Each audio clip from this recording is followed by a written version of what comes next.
Amid a geopolitical shakeup triggered by US President Donald Trump's tariff regime, India and China are mending relations to boost bilateral ties. China's foreign minister was in India and met Prime Minister Modi ahead of his visit to China for the SCO summit. Both nations have agreed to resume direct flights at the earliest and will finalize an updated air services agreement. That's not all. Both China and India have agreed on facilitation of visas and reopening of border trade via 3 designated trading points. In a bid to boost stability at the border, the External Affairs Ministry has said that China and India would set up an expert group and a working group to maintain peace, further adding that both nations must seek a fair and mutually acceptable framework to resolve border issues. Now, joining me to discuss this further is General SL Narasimhan, Adjunct Distinguished Fellow, National Security and China Studies at the Gateway House. General Narasimhan, thank you very much for joining us. You know, one of the things that External Affairs Minister Jaishankar said is that we've gone through a difficult period in our relationship and now it is time to move ahead with mutual respect, sensitivity and mutual interest. Would you say that the gains that we have seen in this visit, is this a temporary adjustment due to the current global circumstances, or is there a reset in the China strategy from a long-term view? Good evening, Parikshit, and thank you for having me on your show. This has to be seen in 2 different parts. The first part is actually, for some time now, China has been insisting that we need to keep the boundary issue at the right place and then improve our relationship on the other aspects. So this is something that Chinese have been actually mentioning for a very long time. However, we have been sticking to our stance that the boundary issue needs to be taken care of first, and the peace and tranquility along the line of actual control should be assured, and then we will be able to do this. Over a period of time, we also have entered into kind of understanding. First, the disengagement in those 4 areas which were affected. Then last year, on 22nd of October, we signed an agreement to disengage from the other 2 areas, that Depsang and Demcho. So this is a process that has been going on for some time, and therefore we need to see this in that particular light. In addition, the Shanghai Cooperation Organization summit meeting that is coming up by the end of the month, China would expect Mr. Modi to go for that particular summit. That plus the international relations, the stage at which they are in, all of them have actually contributed to this change that has come into this relationship. Right. You know, what have we achieved so far, General Narasimhan, in terms of disengagement at the border? And how do you read the understanding reached during this visit? Because, you know, the boundary dispute is a historical one. It's not going to end easily. How do you read what we have achieved in terms of setting up more expert groups? 2 things. One is, there has always been an effort to bring in some kind of stability on the line of actual control.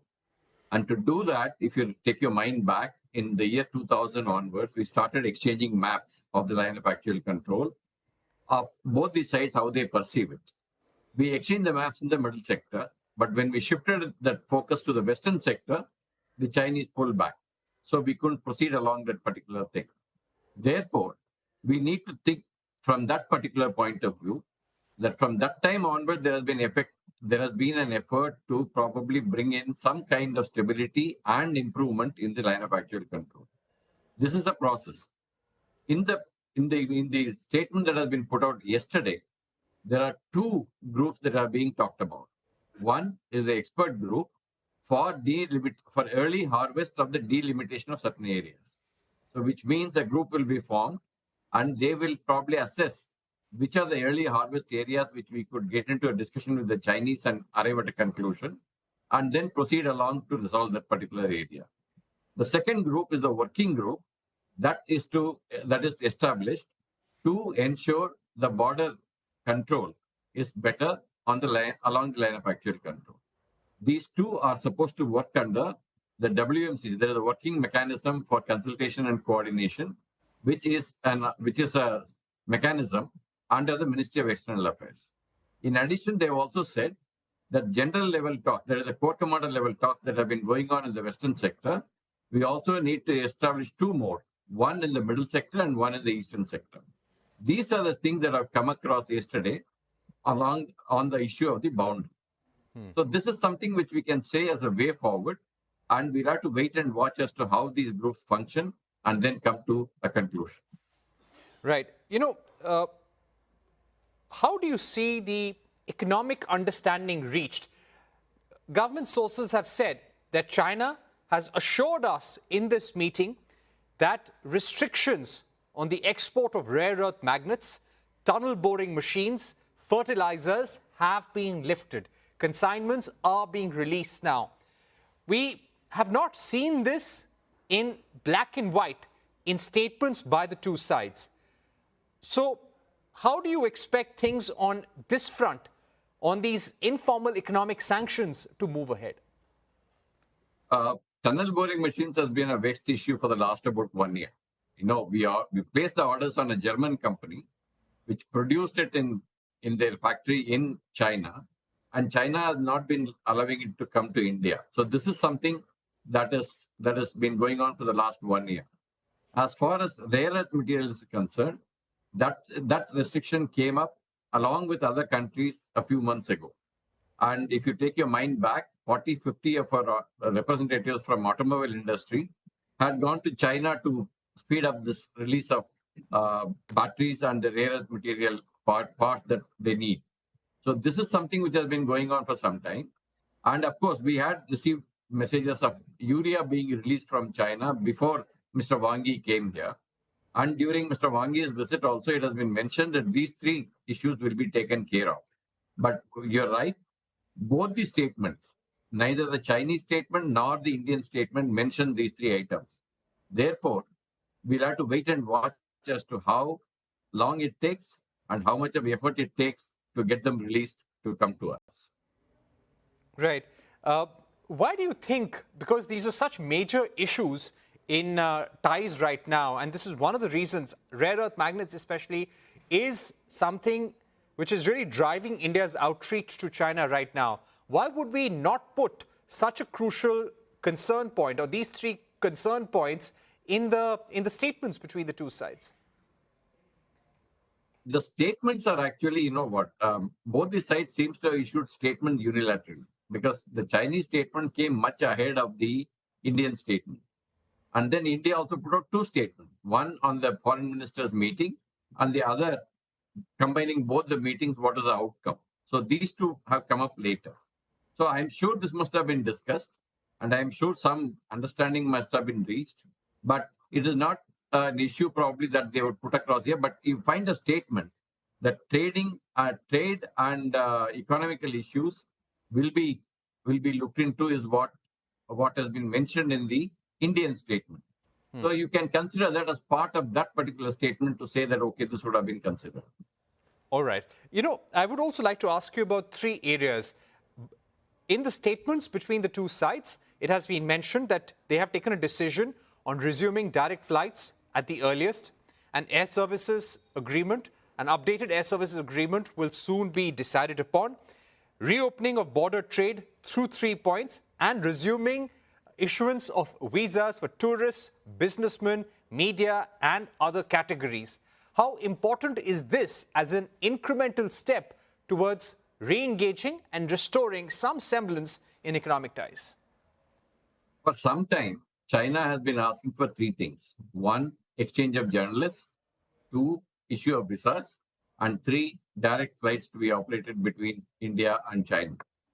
So for some time, you would have seen that, even in the 22nd October onwards, when the agreement was signed and thereafter the discussions were going on, this issue of starting direct flights to China has already been in the offing.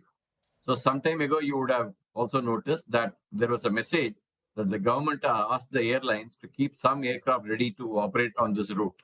So this was already in the works. So this is something which is a culmination of what was in the works already. The second thing is on the visa issue. Again, before Mr. Wang Yi came to India, you found the report coming up that tourist visas have already been started to be issued for the Chinese tourists. So this is another thing, and it's the reciprocal arrangement for China starting our Mansarovar Yatra and agreeing to expand it next year. So this is a reciprocal kind of an arrangement. And the third thing of the journalists, both these sides actually did not renew the visa of the journalists, and it has been in the ask for a very long time. And I think they would have taken a call to issue this. These are all. This will help in actually improving the confidence between both the countries. It's a confidence building measure. But beyond that, in terms of trade or in terms of economy, it is not going to have much of an impact. Some amount of traffic will go on between India and China directly, but beyond that, there's not going to be a major effect on the trade or the economy. However, it is a good confidence building measure, all the three steps. What about Press Note 3? There have been so many representations to the Indian government. There is no word on it, but do you feel it's time to revisit Press Note 3? Maybe tweak it, modify a bit to allow investments in certain categories which are not sensitive? You see, Press Note 3 did not stop the investments from coming in. Press Note 3 simply mentioned that any country that has got a border with India will not go through the automatic route, but it will go through the government approval route. If you look at the statistics of it, approximately 300 applications have come, out of which 100 plus applications have been approved for investment into India. About some of them were under investigation, and about 100 plus applications were rejected because we found no substance in allowing that to come into India. So it is not a ban on companies coming into India. It is basically, I would say, a scrutinizing mechanism to ensure whatever investment comes in here is beneficial to us. That is the only thing. Otherwise, there is no embargo on any Chinese company coming and investing. We will scrutinize them case by case and then allow them to come in. That is the way Press Note 3 has been structured. And I don't see any reason as to why that should be lifted at this point in time. So any investment that is coming in needs scrutiny, and that scrutiny is being done by Press Note 3. That is the way I think we need to see it. However, we have also been allowing investments to come in. Like, for example, BOID came in. Some other companies have come in. We have been allowing companies to come and establish themselves in India also, simultaneously. So it is a case-by-case basis approval. I think that we should continue to hold it. Right. You feel that the Press Note 3 should continue to hold. There are long-term concerns as well. When it comes to China building the world's largest dam on the Brahmaputra River, External Affairs Minister Jaishankar took it up very strongly, and he said that we need utmost transparency in this regard. And India made sure that its concerns about the dam on the Brahmaputra River are well known to China. No reference to this in the Chinese statement by Wang Yi and the Foreign Office. Is this going to be a problem? It is not going to be a problem. You see, what we need to understand is 2-3 things on this Brahmaputra issue. One is, of course, if it is a dam which holds water, then we need to be very, very careful about it, and China needs to be very transparent about it. If it is another river project, still we would like to know what are the flow levels that are going to be affected or otherwise in the Brahmaputra River. That is one. Second thing, our statement clearly says, particularly the one in which the foreign ministers met and the MEA put out a statement on that Mr. Jaishankar has raised this issue strongly and has requested for transparency in whatever Chinese are doing. But the statement does not say how the Chinese responded. However, if you look at the other statement, it says that the Chinese will issue the hydrological data on emergency situations on the humanitarian basis. Plus, they will also continue the talks to renew the memorandum of understanding of river data sharing. So we have 2 river data sharing agreements, one with Satluj and one with Brahmaputra. The one expired in 2020, the Satluj one. The Brahmaputra one expired in 2023. They need to come up for renewal. Talks are going to continue on that. These are the things that are visible in the statement that have been given. However, what the Chinese reaction was to our raising this issue has not been put out either by the Chinese or by the Indian side. So this is something which probably will have to be continued. And there is also an expert group which works on in this particular issue. So that is another thing that has been mentioned in one of the statements. I think that should also be taken into consideration. Overall, I think we have conveyed our concerns. I'm sure the Chinese will have taken that on board. How the Chinese reaction is, we'll wait and see. But I don't think there is a major worry at this point in time on this issue. All right, General Narasimhan, thank you very much for joining us to help us understand how we should see this change and shift in India's policy vis-a-vis China. And I'm sure this is a conversation that businesses across the country would like to watch very closely. Thanks once again. With that, it's a time for a